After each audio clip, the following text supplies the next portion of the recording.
السلام عليكم ورحمة الله وبركاته. እንዴት ናችሁ እህት ወንድሞቼ? በጉጉት ስንጠብቃት የነበረችው እህታችን ሌላ አልহামዱሊላህ ረቢል ዓለሚን በሰላም ገብታለች። በሰላም ከእናትና ከአባቷ ጋር ተገናኝታለች። ትንሽ የነበረው ነገር ስሜታዊ የሚያደርግ ነው። በደንብ የምናሳያችሁ ይሆናል። እህታችን ሌላ ጉዳይ እንቅልፋችሁን አታችሁ ጊዜያችሁን ገንዘባችሁን የሰጣችሁ እህት ወንድሞች እንዲሁም ደግሞ ዱዓ ስታረጉ የነበራችሁ እህት ወንድሞች በድጋሚ እንኳን ደስ አላችሁ። ሰላም አለይኩም ወራህመቱላሂ ወበረካቱ። አሰላሙ አለይኩም ወራህመቱላሂ ወበረካቱ። ውድና የተከበራችሁ ውድ ተመልካቾቼ እንዴት ናችሁ? እንደምን ቆያችሁ? ከኔ ጋር ሁሉ ሰላም ነው አልহামዱሊላህ። ዛሬ እንግዲህ ደስታ በተሞላበት ደስታ ይዤላችሁ ወደ እናንተ መጥቻለሁ። በቅድሚያ እንኳን ደስ አላችሁ ማለት ወዳለሁኝ ለእህታችን ሌላ ኑር ሰቦ። ብዙዎቻችሁ ስታለቅሱ መላው ዓለም ያለ ኢትዮጵያን ማለት ይቻላል ለሌላ ያላለቀሰ ያላዘነ ድጋፍ ያላደረገ የለም። እሷም ደግሞ መቼ ነው ሞቴ መቼ ነው ለሰይፍ የምዘጋጅበት ቀን ነው መቼ ነው የምገደለው እያለች የሞት ቀኗ ስትጠባበቅ የነበረችው ሌላ ኑር ሰቦ በዛሬው እለት ከዛ ነገር ከዛ ጭንቀት ወጥታ በሰላም እናት ሀገሯ ገብታ ከቤተሰቦቿ ጋር ከናፈቋት ቤተሰቦቿ በጉጉት ሲጠብቋት ለነበረው ከቤተሰቦቿ ጋር ተገናኝታለች። እንኳን ደስ አላችሁ ማለት ፈልጋለሁ። ሀቂቀተን የዛሬው ቀን ልዩ ቀን ነው። እንደ አዲስ የተፈጠረችበት ቀን ነው።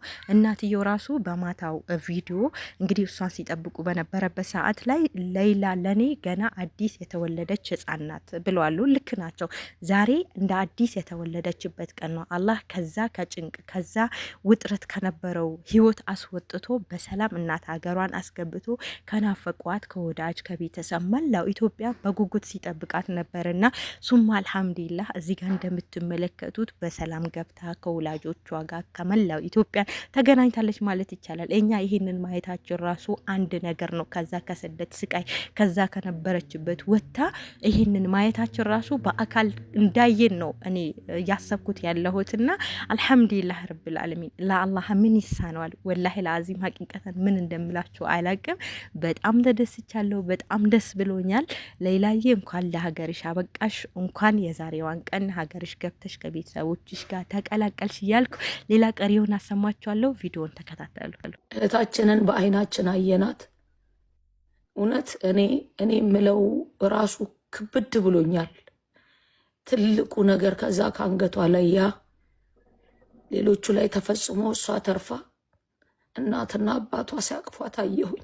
በቃ ይሄ ለእኔ አልሐምዱሊላህ ነው። እዚህ ላይ የተሳተፋችሁ በሙሉ እንደ አላህዬ እሱ ጋር አንድ ኸይር አላችሁ ብሎ ከሚመዘግብልን ያርግልን በረሕመቱ በዝነቱ። የምር እኔ ቃል የለኝም። ክብር ምስጋናም ለአላህ ሱብሓነሁ ወተዓላ ይገባ። ሁላችሁ በጣም ነው የምናመሰግነው። እኔ ሌላ ምንም የምለው ነገር የለም። ተስፍሺ የሌላ ቲሞች ታግሳችሁ ብዙ ነገር ተብለናል። አልሐምዱሊላህ ይሄን ቀን አሳየን። እሱ በፈለገው ጊዜ ይሄን ቀን አሳየን። እውነት ልዩ ናችሁ። አብረናችሁ ቀንና ሌሊት ብዙ ነገር አሳልፈናል። ሁላችሁም ለእኔ ልዩ ናችሁ። በጣም ነው ማመሰግነው። አልሐምዱሊላህ ይሄን ቀን ያሳየን ጌታ። አልሐምዱሊላህ ጨርሻለሁ። ተስፍሽ ለታሪክ ቀመጥ እስቲ አብሽር አናግራት አድመታስ ቢለይሌ እሺ ማ አቦና አገና ኦኬ እሺ ዋቤት እስቲ ለጩለት ዋቤት እስቲ አልሐምዱሊላህ እንግዲህ ከበዙ ጭንቀትና መከራ በኋላ ይሄ እቺን የመጨረሻ ድምጽ እስከምሰማ ነበር። እንደምታዩት የእህታችን የሌላ እናት ወንድሞች አባቶች እዚህ እኛ ጋር ይገኛሉ። ዛሬ እንግዲህ ያው ሌሊት እህታችንን ለመቀበል እስከምትሳፈረበት እየጠበቀን ነበር። የመጨረሻ እንግዲህ የመሳፈሪያዋን ድምጽ ሰምታለች። አብሽር ይሄ አውፈባውሻው ጀሎንስ ቄራን ደግሞ አብሽር ፋበይ ይሄ እንግዲህ የመጨረሻ መሳፈሯን የሚገልጽ ድምጽ ነውና በመላው ዓለም የምትገኙ ወንድሞች እህቶች እንግዲህ በዚህ ለተጨነቃችሁ መሳፈሯን እንግዲህ አልሐምዱሊላህ ሰምተናል። ስለዚህ ከአላህ ጋር ከቤተሰቦቿ ጋር ተቀላቅላ ራሷን የበለጠ ደግሞ እንግዲህ የመጨረሻ አልሐምዱሊላህ